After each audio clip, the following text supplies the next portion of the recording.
bagaimana tanggapannya melihat bahwa ada berbagai informasi yang baru-baru ini memang secara tidak mengejutkan. Tadi kita lihat BI rate tetap dipertahankan, tapi masih tinggi 6,25%. Tapi untuk survei harga properti residensial ini nampaknya masih tinggi. Bagaimana di lapangan dan juga bagaimana Anda dan juga asosiasi menanggapi ini? Baik, jadi pada tahun-tahun sebelumnya, ketika memang fase setelah Hari Raya Lebaran, memang tren properti itu secara penjualan menurun, betul. Tetapi di sini kami di developer tentunya melihat kebijakan-kebijakan pemerintah yang memang sampai saat ini masih cukup baik, diimbangi dengan suku bunga yang memang kompetitif.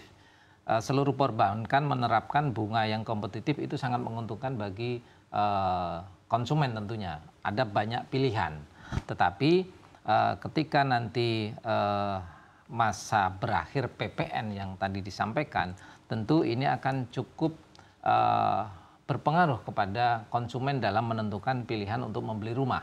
Nah, bagi kami di developer, ketika kita menyarankan kepada konsumen untuk membeli rumah, beberapa hal pertimbangan-pertimbangan yang harus disampaikan kepada konsumen. Salah satunya adalah legalitas, tentu itu menjadi hal yang utama. Kemudian tempat atau lokasi di mana perumahan itu berada, fasilitas dan sebagainya. Tentu setelah itu baru fasilitas perbankan misalnya. Perbankan ini sekarang kan memang bunganya masih banyak di single digit. Itu masih sangat positif walaupun secara BI rate tadi ada sedikit kenaikan.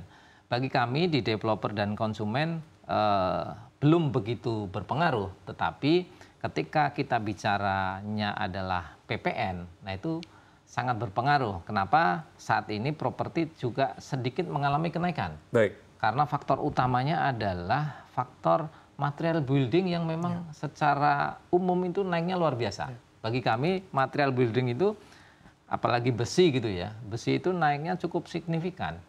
Nah, belum lagi ketika masa habis hari raya, sektor tenaga kerja, biaya tenaga kerja ini naiknya cukup tinggi.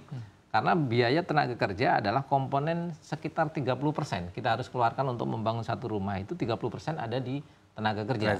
Itu yang membuat semua developer rata-rata menaikkan harga rumah gitu. Nah, cuman karena memang saat ini pasar sedang tidak baik-baik saja, apakah ini masih menunggu pemerintahan transisi dan sebagainya, ya ini kita akan lihat. Kita akan menentukan strategi penjualan.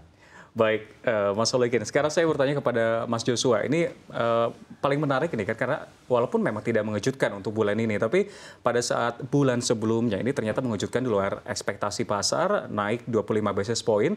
Apakah dengan kenaikan BI rate tersebut, ini memang sudah dirasakan atau justru baru dirasakan? Melihat kan memang khususnya untuk KPR, untuk floatingnya, bagaimana pandangan Anda?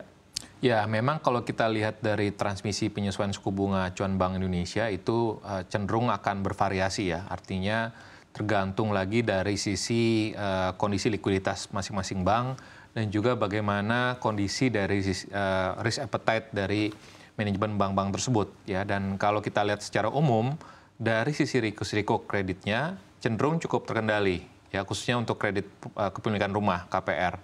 Dan kalau kita lihat dari faktor berikutnya lagi terkait dengan likuiditas, ini masih cukup ample ya ataupun memadai ya untuk likuiditas bank. Sehingga kalau kedua hal itu terpenuhi, semestinya penyesuaian suku bunga kredit pun juga akan bisa lebih kecil dibandingkan kenaikan suku bunga acuan BI-nya. Ya, sehingga itulah yang kita lihat salah satunya adalah suku bunga kredit konsumsi termasuk juga di dalamnya KPR, ini pun juga belum ada penyesuaian. Kalaupun ada, ini tidak diperkirakan tidak akan signifikan ya, karena tadi selama NPL-nya masih bagus dan juga likuiditasnya masih memadai ya dari bank tersebut. Nah, mungkin nanti penyesuaiannya tidak akan signifikan. Dan juga karena kalau kita lihat dari sisi demand-nya ini masih cukup baik ya, sehingga itu yang membuat mengapa bank tidak perlu menyesuaikan suku bunganya, karena tadi Bank Indonesia pun juga memberikan insentif ya, dalam hal ini insentif likuiditas makroprudensial ya, yang artinya memberikan dorongan kepada perbankan insentif likuiditas, tambahan likuiditas kalau bank-bank menyalurkan kredit khususnya kepada ada beberapa sektor terutama termasuk juga perumahan. Jadi makanya ini saya pikir dari sisi demand dan juga supply kredit KPR ini masih cukup baik.